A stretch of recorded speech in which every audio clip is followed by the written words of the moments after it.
അപ്പോൾ ഈ സ്വർണ്ണക്കൊള്ള കേസിലെ പ്രതികളായ ഉണ്ണികൃഷ്ണൻ പോറ്റിയെയും മുരാരി ബാബുവിനെയും ഒരുമിച്ച് ചോദ്യം ചെയ്യുന്നത് അന്വേഷണ സംഘം തുടങ്ങിയിരിക്കുകയാണ്. വളരെ പ്രധാനപ്പെട്ട ഒരു നീക്കമാണത്. തട്ടിപ്പിനെ കുറിച്ച് ഇവരിൽ നിന്ന് കൂടുതൽ വിവരങ്ങൾ ലഭിച്ചു എന്നാണ് മനസ്സിലാക്കുന്നത്. പ്രതികളുമായുള്ള കേരളത്തിലെ തെളിവെടുപ്പിലേക്കും വൈകാതെ കടക്കാൻ തന്നെയാണ് സാധ്യത. കേസിലെ മറ്റു പ്രതികളെയും ഉടൻ വിളിച്ചു വരുത്തി ചോദ്യം ചെയ്യാനും അന്വേഷണ സംഘത്തിന്റെ തീരുമാനം.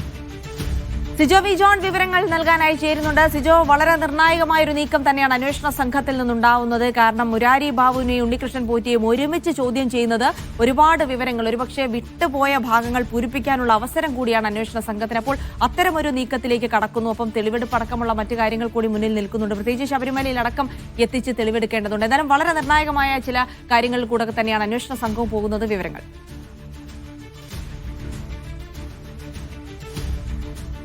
അന്വേഷണ സംഘത്തിന്റെ മുന്നിലെ ഏറ്റവും പ്രധാനപ്പെട്ട മണിക്കൂറുകളാണ് കടന്നു പോകുന്നുള്ളത് എടുത്തു പറയേണ്ടി വരും. കാരണം ഈ കേസിലെ രണ്ട് പ്രധാനപ്പെട്ട പ്രതികൾ, അതിൽ ഇത് ആസൂത്രണം ചെയ്ത ആളുകൾ, ഇത് നടത്തപ്പെട്ട ആളുകൾ, അതിൽ രണ്ട് ആളുകളാണ് ഇപ്പോൾ അന്വേഷണ സംഘത്തിന് മുന്നിലുള്ളത്.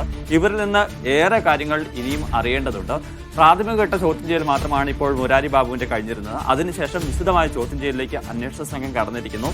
അതിനിടെയാണ് ഉണ്ണികൃഷ്ണൻ പോറ്റിയുമായി ഒരുമിച്ചിരുത്തിയുള്ള ചോദ്യം ചെയ്യൽ ആരംഭിച്ചതായി വിവരങ്ങൾ പുറത്തു വരുന്നത്.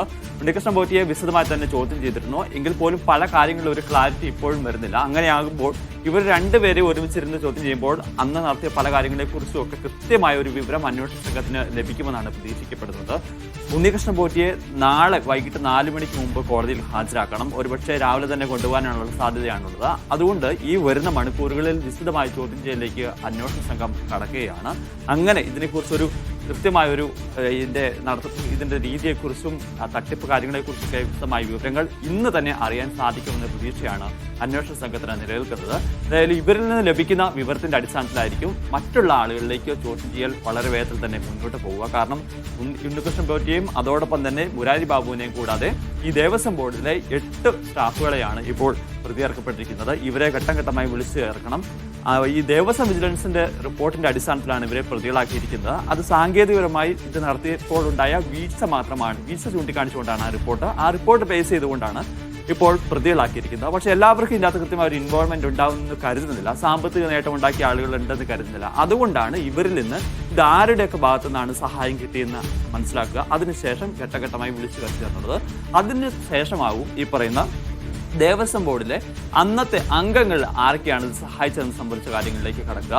മുരാരി ബാബു പ്രാഥമിക നൽകുന്ന മൊഴിയിൽ പറഞ്ഞിരിക്കുന്നത് ഇത് സ്വർണം ചെമ്പെന്ന് രേഖപ്പെടുത്തിയത് അന്നത്തെ ബോർഡിലുണ്ടായിരുന്ന ആളുകൾക്ക് അറിയാമായിരുന്നു. അത് അവർ കണ്ടിട്ടും അവർ തിരുത്തിയില്ല. അതുകൊണ്ട് അതങ്ങനെ പോയി എന്നുള്ളതാണ് പറഞ്ഞിരിക്കുന്നത്. അങ്ങനെയാണെന്നുണ്ടെങ്കിൽ ഇത് കണ്ടിട്ടും കാണാതെ നടിച്ച ആളുകൾ ആരാണെന്ന് സംബന്ധിച്ച് വ്യക്തത വരേണ്ടതുണ്ട്.